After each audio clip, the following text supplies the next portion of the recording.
Hi, I'm Keiko Lynn, and today I'm going to be showing you how to take this hat and turn it into this lovely, understated beehive bonnet, perfect for any occasion. For this, you will need a hat, something lightweight and preferably hollow as the base, and you have the choice of either taking a second hat apart or using some sort of rope. For tools, you'll need scissors, wire cutter, and hot glue. And then we'll be decorating with felt, little felt bees, and ribbon. So we are going to take this hat as the base, and then you can use anything you want that is lightweight enough for your head to create the beehive shape. I happened to find a giant Easter egg that I used for this one, and I found that at a thrift store for $1.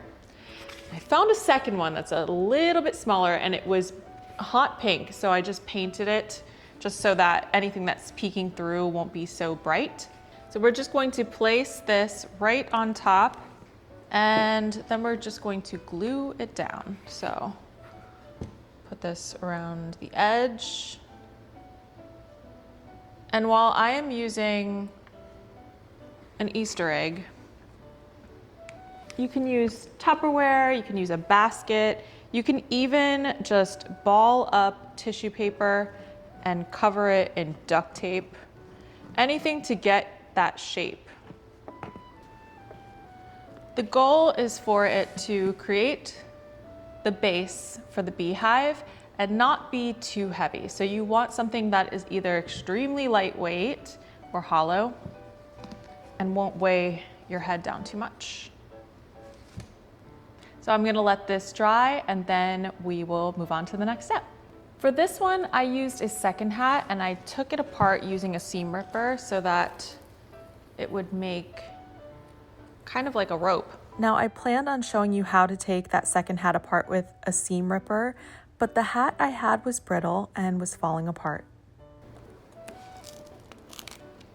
Oh, no. So we're gonna go with plan B. So you have two options. One, you can take apart a second hat so that it feels a little more seamless, like this, or do the hopefully easier route of wrapping it in some sort of rope.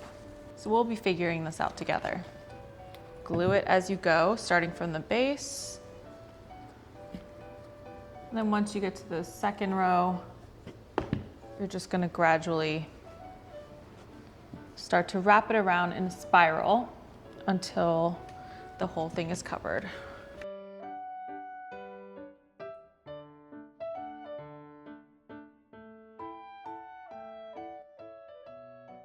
This whole process is really easy, it's just a little tedious.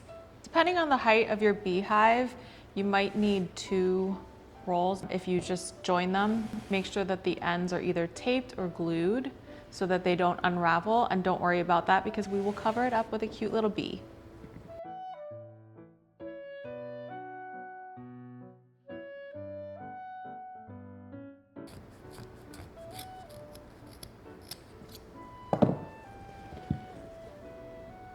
And put some glue on the end so that it doesn't come apart.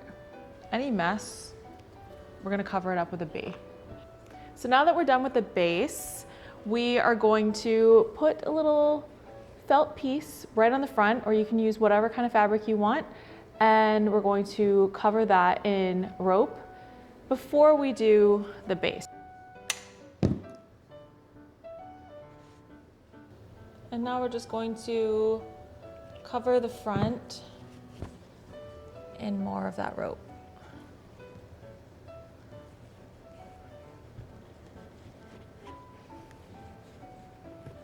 And I think instead of cutting it, I'm going to start wrapping it around. We're really winging it here.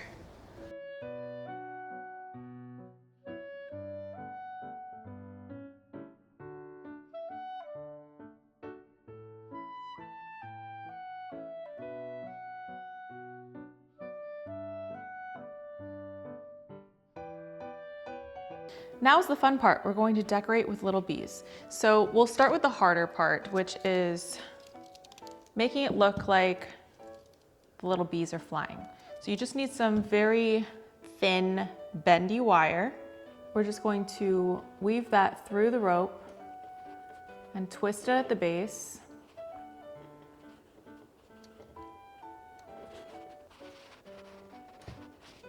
And then we'll take one of these bees. Okay, then we're just gonna put that wire through the bee. I'm sorry. And we'll just keep twisting.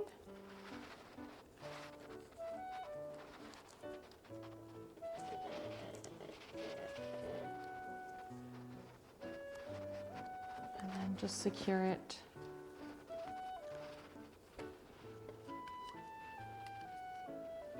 Right there. Use your wire cutters and cut off the excess wire. And you can just shape it however you want it to look like it's flying. Sorry, this table's so squeaky.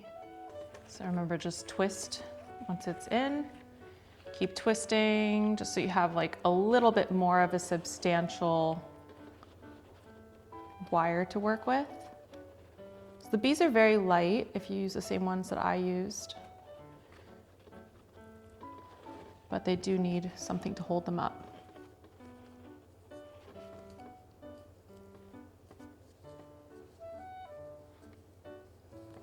And then just twist it in place and cut the excess.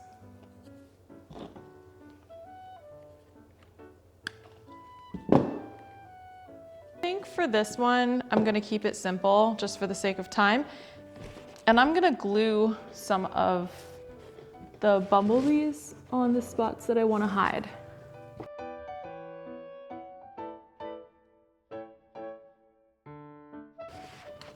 Put one right on this ugly glue spot.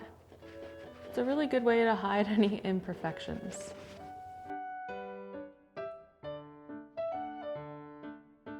Now that all of the bees are set, we will finish it with optional ribbons. So first I'm gonna try it on. This one is definitely heavier than the original because it's using a heavier rope. So I think it could do with some ribbons to keep it tied in place so that I don't risk it falling off my head. So I'm going to just make sure this is centered. I'm gonna check this off camera, and then I'm just going to hot glue ribbons on each side so that I can tie it in place. Yeah, that feels about right. Hopefully I didn't just glue this onto my head because the glue is definitely not dry. And there you have it, it's all done, your own little beehive bonnet.